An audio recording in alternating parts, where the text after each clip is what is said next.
Welcome back to VOP this morning.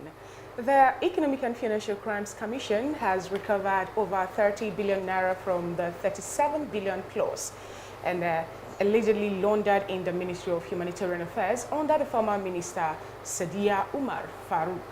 Sources in the anti-graft agency who spoke with some correspondents on Friday said that the commission had also uncovered over 500 million naira from the scam associated with Umar Farouk's successor, Beta Edu, who was recently suspended by President Bola Tinubu.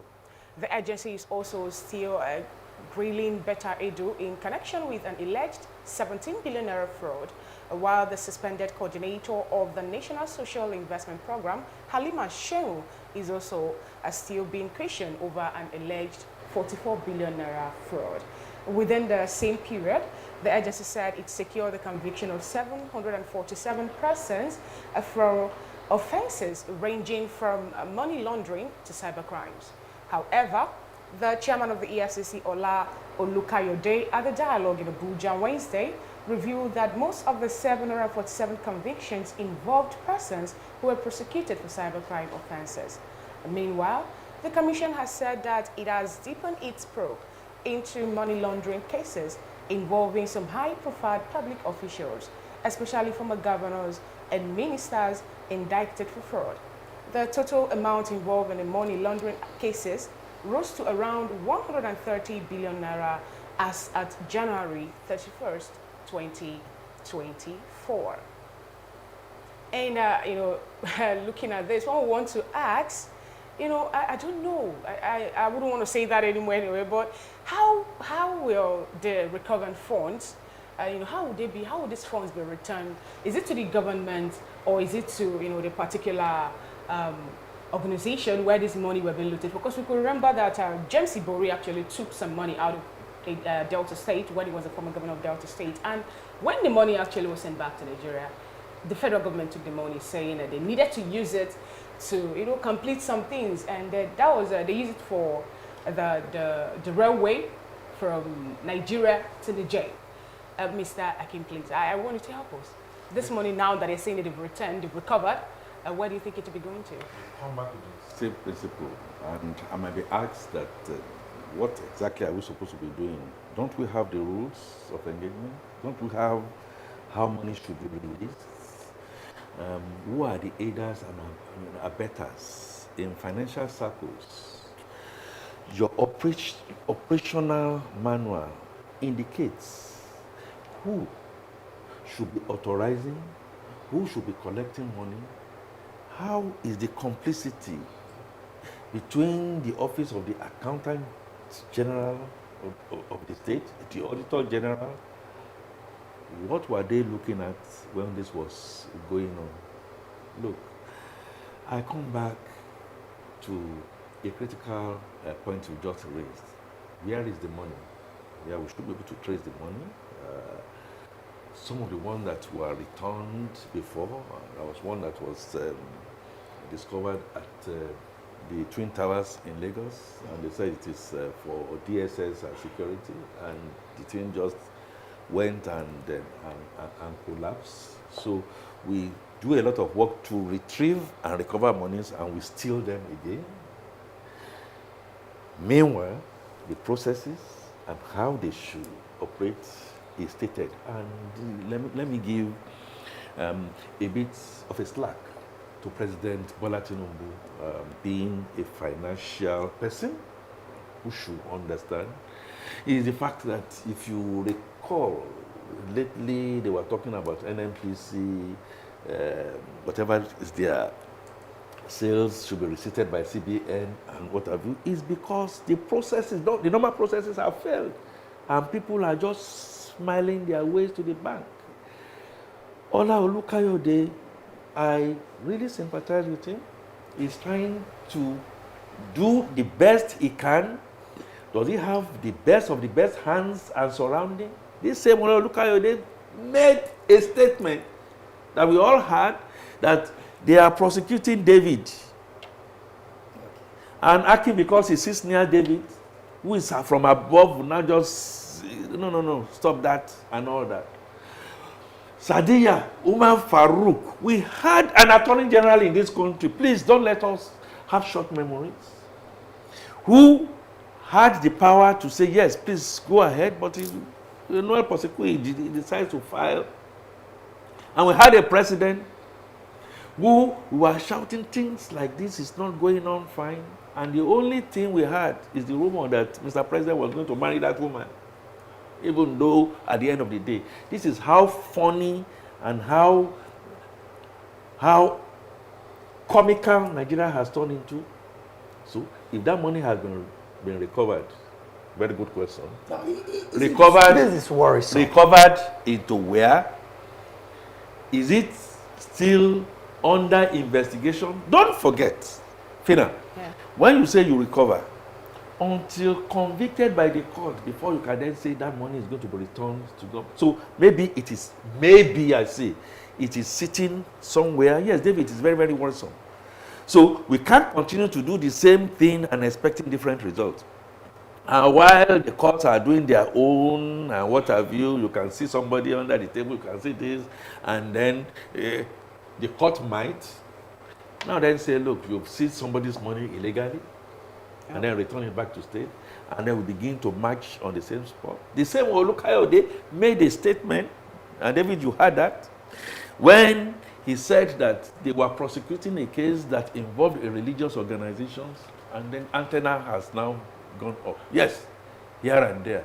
We are just not serious. Very, very worrisome. We need somebody that will give a headbutt to the system. While we are waiting to recalibrate the system, give a headbutt to the system. Let us see it as it's being done. All the, what do you call that when you go to the bank and then you put a... Tell us. The withdrawal. And you want, what do you call it? ATM. ATM. All those ATMs we'll be getting from Abacha all this while. You're right, Fina. Some have come. Yes, they have told us they are going to build Lagos-Ibadan Expressway. They have told us they are going to build the Niger Bridge and all that. Can we see how we are getting value for money?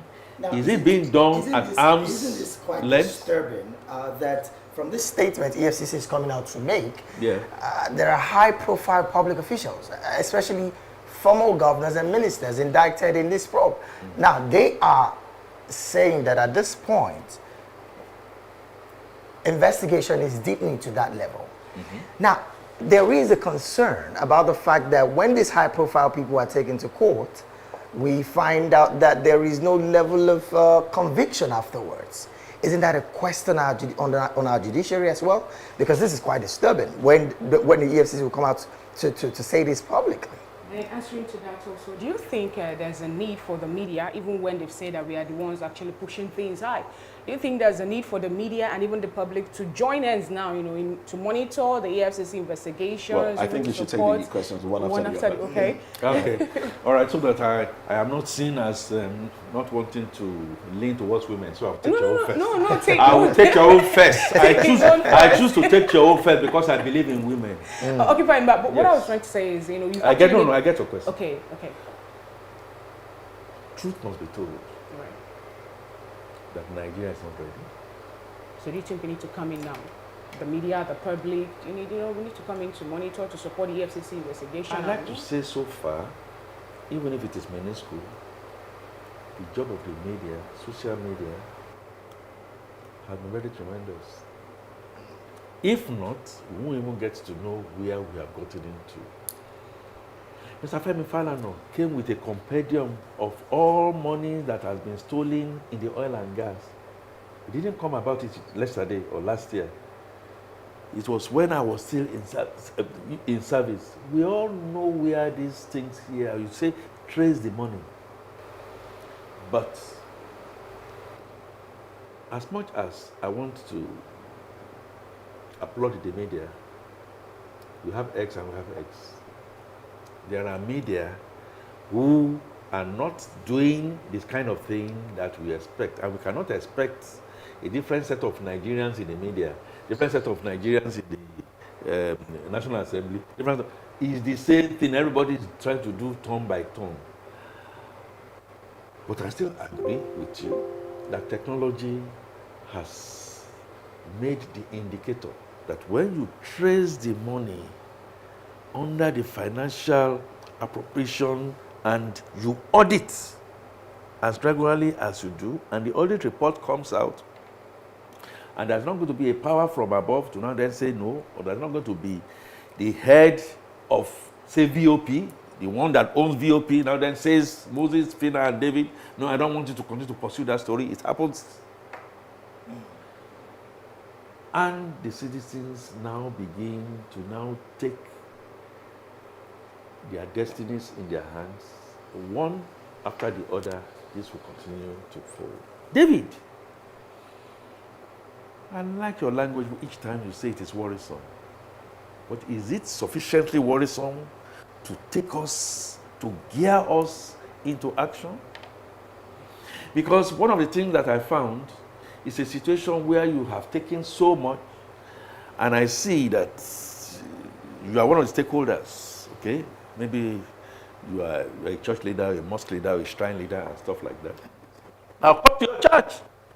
And when I come to your church, I better say, Holy Ghost! Before you say fire, you'll be saying water. Because I will have passed some things underneath.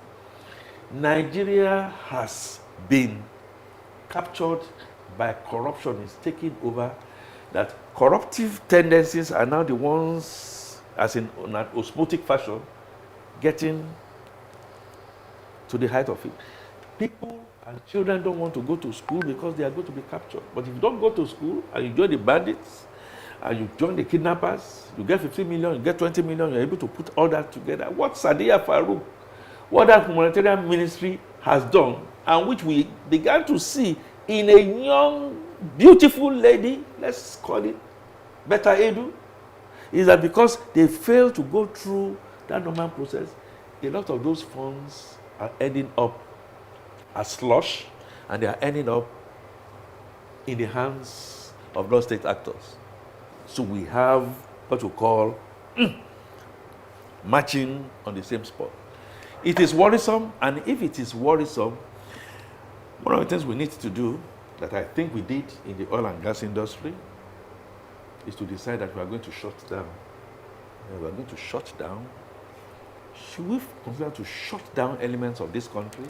All right. And take a decision to rebuild and do it in the Nehemiah fashion. Nehemiah, the book of Nehemiah, chapter 4, verse 7. We continue to walk, and on the left hand, we continue to carry weapons and to decimate all the negative people, because we need to rebuild this world. We need to rebuild this country. Let me put this information to you now. Yes, the chairman of the Efcc celebrating 100 days in office. In that celebration, these discoveries have been put out there. Money's recovered. Money's recovered between October 2023 to January 19, 2024. It's been put at 70 billion, 70.1 billion naira, which tells you that the EFCC is doing something. The man himself is doing something. Allegedly. Please, okay. That's 70. No. Olukayode is not going to sit in front of me and we have an intellectual discussion. He's told you of his attempts to get 70 billion. No, not his attempt. He has recovered 70 billion. He could not have recovered. Well, let me put out information. No, Moses, no. I know what you are saying. Let me put it out. He could not have recovered. He's going to recover when the court pronounced that that money should come back to the state. Okay. So they have found the money. Allegedly found. Accounts. Hopefully, properly traced. But the language EFCC uses, you have a case. That's the language that they use. Yes, I mean, if you're an EFCC, that's what you are going to say. But I will say, I have made an attempt. Nigerians, please, I need help to make sure that I put all acts together. One leader that I've seen in this country that has done that, in my own opinion, has been Obasanjo. And at that time, remember, Obasanjo he gave Ribadu all the political will. I am believing that President Bola Tinubu is also going to give a lot of support. I remember also at that time, people like Professor Sage and what have you. Talking about the president giving support. They were now, Serap has come out to tell the president that he should probe some monies that were taken in 2020 during the COVID-19 era. Apparently, Yes. I think a lot of government agencies cashed out during that time. Well, that's my language. Still in the humanitarian, Now, this is what humanitarian exactly. area. Now, Serap is saying they are mandating the president to probe $3.4 billion IMF loan that was given to Nigeria. Now, the payment of the loan will start from 2024.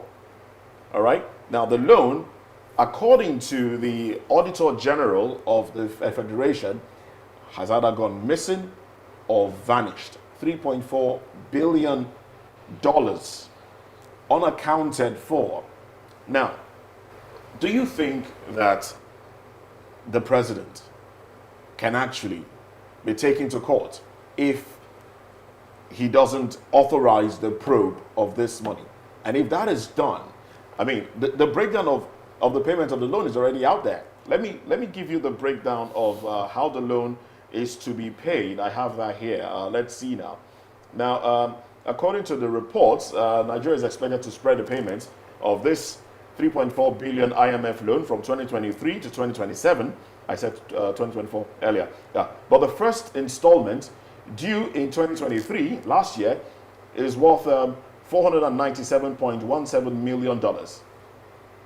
The second installment due in 2024 will be worth $1.76 billion. And then the third installment in 2025 will be worth $865.27 million.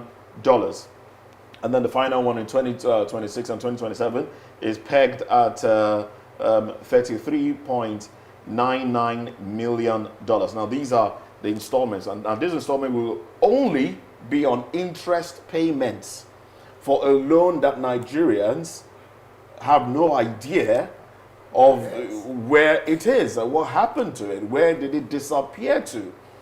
Are we talking about cabal again? Are we talking about, and then there are aspects of the Constitution that mandates the president to institute a probe. And if the president doesn't do that, where do we go from here, really? Yeah, Moses, and I can feel your passion. You are preaching to be converted, because I am also not too happy about quite a number of things that is going on. But look, hey man, let's give this president a slack. Serap, you are right. Continue to put the fire under the president's. We should cut him some slack. Why so? Provide him some slack. Why so? Is Mr. President probing CBN? Yes or no? Is the Obase report coming out? Yes or no? You see, have there been any level of conviction? Because that's where we're also going to go. Excuse me. We must be very careful not to try and attempt an omelette here. Is Mr. President started a probe of CBN? We've been hearing probe and probe and probe, and we don't even hear anything. No, we have been hearing probes and probes. Jim Obase is turned a report. If we don't know the content of those reports, it's another thing entirely. If we are not then saying these reports, because it must go through the due process, we are running a democracy that is not working. But then, that's a democracy. We must give it to this president. The next was, look, you need to probe NNPC. Now NNPCL. We had snippets. And Mili Kyari still in charge of NNPC. No. Hang on. I don't go that route. I always say that the mill of justice, they grind slowly. In a democracy that you say is not working? They grind well. But it's not working. Okay, so if you therefore then say, let's go to the ground norm that the democracy is not working, then let's scatter the whole thing. But, is scattering it the problem? Serap just said that Mr. President should probe. And I'm putting it across to Nigerians. Mr. President has started the probe. That probe is touching on corruption that we always want to fight back. You're just taking the humanitarian aspect. You talk about COVID. You think the people involved will just sit down? We had allegedly monies that should not have been given at relatively free interest. People mention Dangote, and you know Dangote has come out and said this and stuff like that. Give it to this president. He's made an attempt. Before now, that has never been done. Is it enough? It cannot be enough. Nigeria is in a rot. Nigeria has been buried. So let's continually try, as you are doing here, and as Serap is also making the point. Serap has been making this point for the past, to the best of my knowledge, 20 to 30 years. We haven't seen a lot of movement. What I see as a problem, in my own opinion, is that the samurai, the chief samurai, I'm talking about President Bola Tinubu, we are not seeing the kind of character and soberness. He has a mind to want to do what needs to be done, but surrounding himself, and which is his fault, is that we are not seeing the kind of soberness. So we should be thinking that when this probe happens, let's begin to. Now, he's going to hold himself up in Paris or France, as the case might be, when Rome is burning. Those are the things we should be saying. Hey, come back home. Let's look at the issue of security. So if President Bola Tinubu now then came and said, I'm going to start to probe all those lists, and then we begin to now then see the other aspects of governance that is not working well, are we not still going to cavil him? Please get me right. I will be the last to want to give any undue slack to this president for the reasons that I have stated. But that he has started to do what needs to be done, it's not in any doubt. Okay. Can we progress on that? Yes, let's progress on it on a faster and faster level. And it is not what Bola Tinubu can do alone. If Bola Tinubu decides that he has a report and all that, it has to go through the court system. Talking about transparency. So if it's going to have to go through the court system, we'll come back to Moses. Go ahead. Is this democracy working? Is this how democracy should work?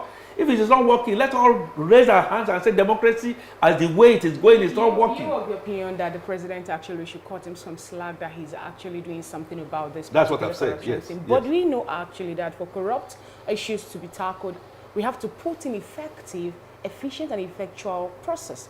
Now, is he following those processes and getting these corrupt issues or corrupt practices actually to stop? Maybe not fast enough already. Because we know that Efcc and ICPC have been there for like 22 years when Obasanjo put them in. But it is just now that they are beginning to talk about how they are moving into to pick the high-profile people. And it's more like they're being selective. They're not really being effective, effectual, or efficient. Fina, I say fear is fear. You just said that Obasanjo put in all those processes is just now. Who is the president of the country right now?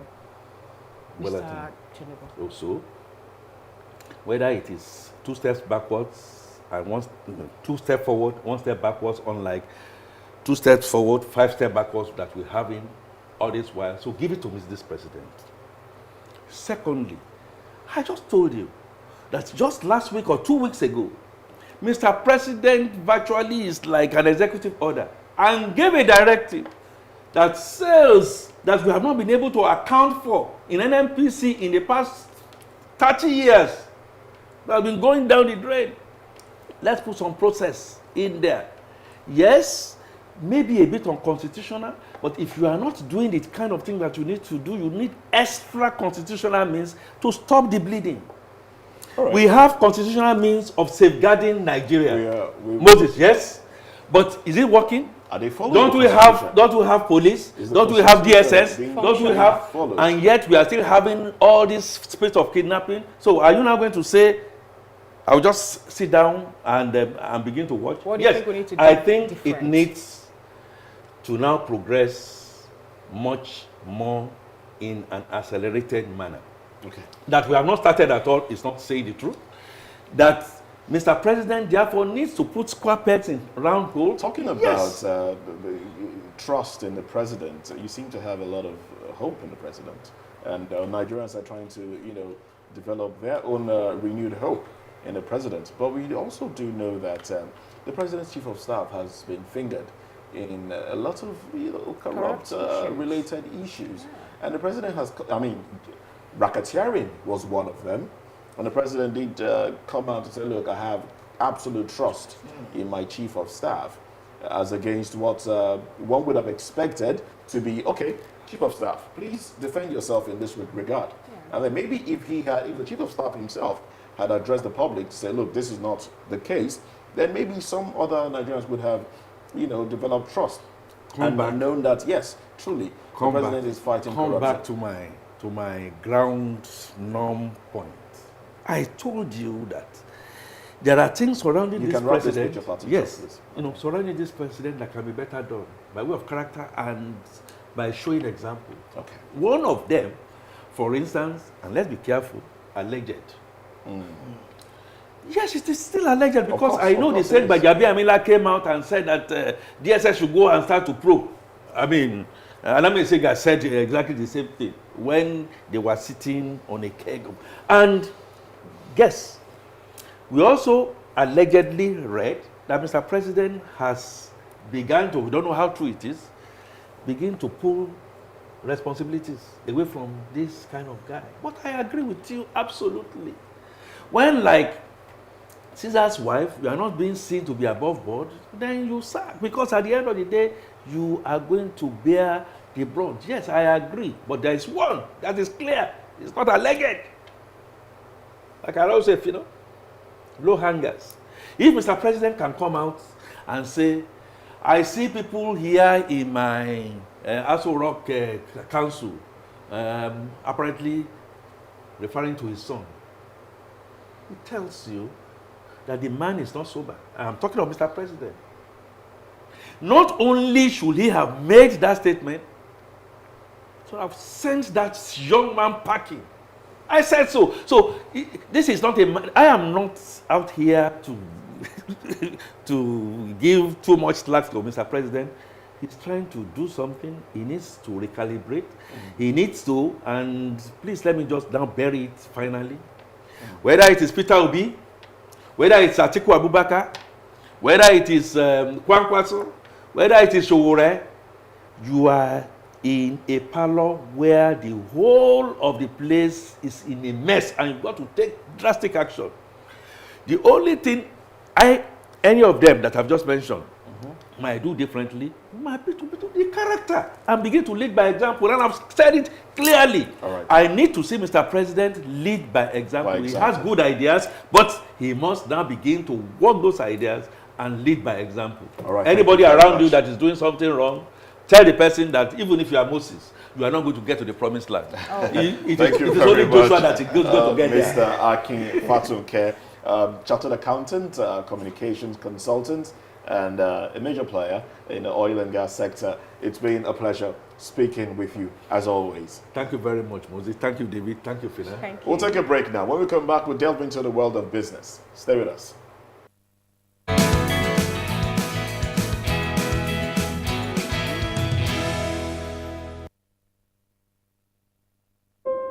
When your morning starts, make sure to look around for the right